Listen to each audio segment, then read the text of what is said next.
I think one of the things that is most exciting about sociology is how things that we take for granted in life aren't actually generalizably what's happening all around us. And I think race is a really good example of something that's changing and mutating based on how we interact with each other, based on what we value as a society. And I think it's interesting if we even think about here in New England, how many of us have Irish or Italian backgrounds, and thinking that once upon a time in the United States, those people weren't considered white. And so that whiteness can change. That must mean that all kinds of racial colorings can change across time and space.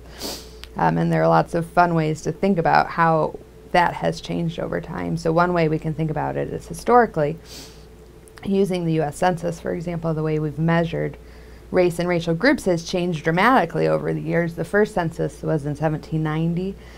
And the categories for then were looking at free white males, free white females, slaves, Indians. They said Indians, even though they meant Native Americans, and everybody else.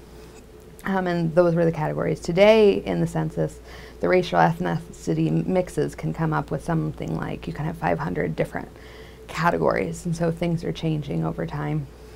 Things also change over space, so the way other countries think about race is just very different than the way we do. So an example might be looking at Brazil.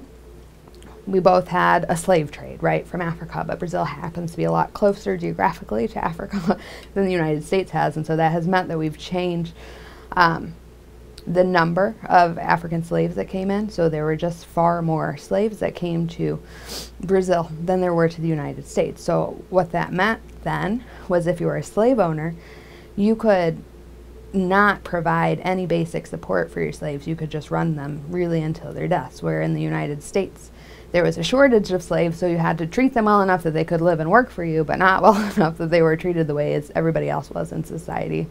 So in one way, slavery and being black in Brazil was just much worse than it was in the United States. Not that it was good in the US, just worse.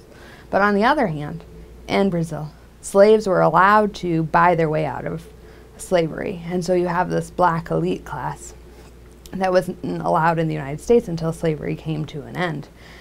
And so you have a low end being much lower in Brazil, but a high end being much higher. And in the United States, things were just much more middle of the road. And so all of these things, the history and where you are and what a society values, changes the way we think about race. And most of the time when you or I are just on the street thinking about race, we don't give it much thought. But sociology allows us to have the tools to think more critically about how these things are fluid and changing over time.